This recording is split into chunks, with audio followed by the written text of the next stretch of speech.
어제 이재용 삼성전자 부회장이 징역 2년 6월에 실형을 선고받고 재수감됐습니다. 하지만 형량을 둘러싼 논란이 계속되고 있습니다. 양지열 변호사와 이 문제를 살펴보도록 하겠습니다. 어서 오십시오. 안녕하세요. 예. 이재용 삼성전자 부회장이 이제 마지막 파기환송심 판결을 놓고 그래도 집행유예로 풀려나서 계속 삼성전자 경영을 맡을 수 있겠지라고 하는 것과 집행유예 어렵다. 근데 그 두 가지 중에서 형은 또 얼마나 내려올까? 이제 이런 것들이었는데 보시기엔 어땠습니까? 글쎄요, 많은 분들이 집행유예 쪽에 좀 무게를 두고 얘기를 했고요. 저도 이런 어떤 설명을 하는 과정에서 집행유예 가능성이 좀 더 높아지고 있는 것 같다라고 그렇게 말씀을 드렸었는데, 다만 이제 되짚어봤을 때 지난해 말 마지막 재판 무렵을 생각을 해보면 예.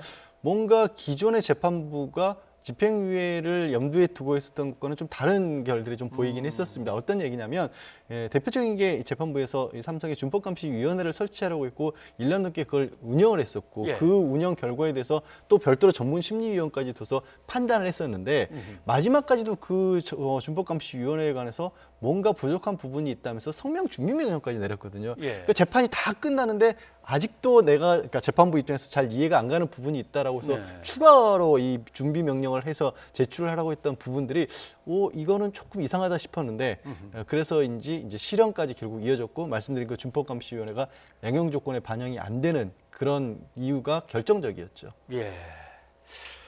어떻게 보면 맨 처음에 이제 그 벌금 형을 보면 6억 원. 6억 원. 예. 예, 86억 원. 1심에서는 89억 원이 아니었나 예, 싶습니다. 맞습니다. 89에서 86으로 하니까 차액은 한 3억밖에 안 되는데 형량은 5년에서 2년 반이 된 거 아닙니까? 예. 그래서 형량을 놓고 보면, 그러니까 실형이 선고된 것에 대해서는 이거 굉장히 엄정한 재판인 것처럼 또 받아들여지지만 2년 6개월이라는 형은 굉장히 낮은 거거든요. 예. 단순 비교를 하셨을 때 말씀하신 것처럼 1심에만 해도 5년이었었고 뇌물 액수가. 예, 저 액수 50억 원이 넘어가는 액수에 대한 대법원의 양형 기준은 4년에서 7년 정도입니다. 그리고 특별하게 이재용 부회장에 대해서 그 밑으로 내려갈 만한 감형 사유라고 해야 될까요? 이런 부분들이 드러나지 않는데, 판결을 하면서 재판부에서 밝힌 판결의 요지에 따르면 이 대통령으로부터 요구를 받았기 때문에, 그리고 또 적극적으로 어찌 보면 뇌물을 공유한 것은 아니다라는 취지의 어떤 판단을 하고 있습니다만, 이게 또 대법원에서 판단한 기준하고 대법원의 판시 내용은 다르거든요. 예. 대법원에서는 굉장히 적극적으로 이 어떤 적극적인 대가를 바라고 뇌물을 공유한 것으로 그렇게 분명히 판시를 했었는데, 막상 이 항소심 재판부에서는 대폭 감형을 해주면서 어떤 수동적이고 소극적이었다라는 그런 판단을 양형 기준으로 삼았습니다. 대체 정상적으로 판단한다면 대체 얼마나 될까 한번 생각해 보면, 저도 양형위원회 자문위원을 하긴 했습니다만은 대충 1억 원이 넘어버리면 뇌물에서 2년 6월에서 3년 6월 아닙니까? 대충 그 그게 정도만 1억 원이 넘었을 때만 그렇고요. 1억 원이 넘었을 때. 이건 80억 원이 그 이상은 아예 규정이 예. 따로 있는 것도 아니군요. 따로 어떻게 있지는 보면. 않고요. 말씀드린 것처럼 이제 4년에서 7년 정도가 지금 현재 양형 기준으로 그렇게 제시가 돼 있습니다. 예. 그리고 가장 쉽게 알 수 있는 방법은 사실은 검찰의 구형량인데, 아하. 우리가 검찰의 구형량이 비춰봤을 때 검찰의 규정이 많이 받아들여졌을 경우에 3분의 2 정도, 그다음에 좀 적게 받아들여졌다고 할지라도 유죄로 인정되면 절반 정도까지는 인정해 주는 게 일반적인 어떻게 보면 그렇죠. 공식처럼 돼 있지 않습니까? 그렇게 봤었을 때는 군형 구형이었기 때문에 4년 6개월에서 한 6년 정도가 보통의 어떻게 보면 기준. 그러니까 대법원 양형 기준에 딱 맞춰서 특검이 구형을 한 거였던 겁니다. 예. 그리고 통상의 재판에서 1심에서 내린 형량에 맞추지 않습니까? 대충 그 정도가 기준이 되는 것 같은데 그렇죠. 절반으로 준다는 거는 조금 많이 줄긴 했습니다. 유죄 무죄가 달라지지 않는 한 그게 예. 그렇게까지 달라질 이유는 사실은 없습니다만, 말씀하신 것처럼 딱 절반. 그러니까 이제 감경을 하게 되면 재판장의 재량으로 감경을 할 때는 2분의 1로 감경을 하게 돼 있거든요. 그게 이제 원칙이기 때문에 5년에서 딱 정확히 2년 6개월로 된 겁니다. 지금 이제 뇌물 액수를 갖고 주로 얘기를 했습니다 하면 횡령에 해당하는 액수도 이게 사실 특정경제가중처벌법에 들어갈 텐데 그것도 상당한 형량을 갖고 있는 건데 말이죠. 제가 지금 말씀드리는 거는 사실은 뇌물 액수가 아니라 예. 그 횡령 액수를 액수입니까? 말씀드리는 거예요. 왜냐하면 뇌물을 공여한 쪽에서는 뇌물 공여죄는 공여한 액수가 얼마냐에 따라 형량이 크게 달라지지 않는데, 예. 이 횡령 액수, 이게 삼성전자의 이 자금을 횡령을 해서 그걸 뇌물로 공여를 했기 때문에 예. 그 횡령 부분이 오히려 법적으로는 더 무겁게 따져져야 되는 거고, 그게 말씀하신 대로 이 가중처벌을 받아야 되는 부분이 50억 원 이상이었을 때는 지금 가장 최저형이 5년이거든요. 5년 예. 이상이 되는 겁니다. 그런데도 불구하고 5년의 절반인 2년 6개월까지 떨어뜨린 거죠. 근데 아까 잠깐 얘기하신 대통령이 요구하는데 누가 거절할 수 있겠는가? 판사가 나름대로 감경 사유로 제시했는데 이건 뭐 일면 타당한 건 사실인 것 같습니다. 권력에 의해서 눌린 거니까. 근데 그런 부분들 외에 예. 그러니까 아까 제가 잠깐 말씀드린 게 항소심 재판부에서는 대통령이 요구했다는 부분을 감형 사유로 잡았는데 대법원에서 판단을 했었을 때는 굉장히 적극적으로 이 또 뇌물을 제공했다라고 하고 있고 심지어는 이 뭐 지금 유죄로 인정된 것들 중에 독일에서의 승마 지원을 한 부분 있지 않습니까? 이 부분에서는 2016년 10월경에 박 전 대통령의 이 국정농단 관련 사안들이 드러나서 이미 문제가 있다는 게 알려진 이후에까지도 독일에 지원을 했다라는 겁니다. 이거는 사실 대통령의 어떻게 보면 위세에 눌려서 뭐 소극적으로 지원했다고 보기에는 훨씬 적극적인 모습 아니겠습니까? 그래서 이게 재판부에서 이 판단했던 내용하고도 조금은 다르게 이 양형 사유로 삼았다라는 걸 말씀드린 겁니다. 재판부의 판결문 중에 들어있는 것 중에는 이런 것도 있었던 것 같습니다. 횡령했던 액수는 다 채워 넣었다. 네.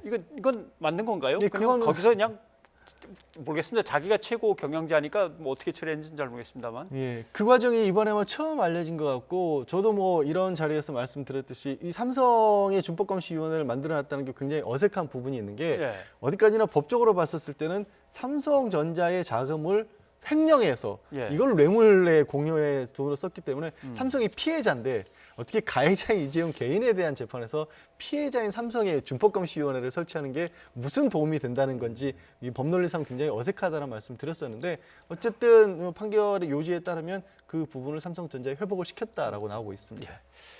경제단체나 경제신문들은 난리가 났습니다. 뭐 코로나19 백신을 사러 특사로 갈 상황이었는데부터 시작을 해서 대만의 반도체 회사를 뭐 끌어들여서 지금 치열한 경쟁 중인데 그다음에 삼성전자가 국가 경제의 모퍼센트를 찾고 있는데 등등등이 나왔는데 글쎄요, 실제로 얼마나 이 최고 경영자 리스크가 발휘가 돼서 삼성전자가 위태로워질까요? 근데 이 부분에 대해서 뭐 저는 뭐 경제 전문가는 당연히 아니기 때문에 다만 이재용 부회장 본인이 지난해 그 재판부의 공고에 따라서 준법감시위원회를 설치하고 대국민 사과를 할 때 이런 얘기를 했죠. 예.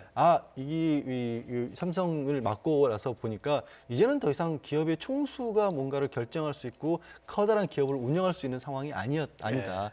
전문 경영인들에게 누구에게가 맡기는 것이 오로지 자신이 할 수 있는 일이라는 걸 깨달았다는 얘기를 이재용 부회장 본인의 입으로 했거든요.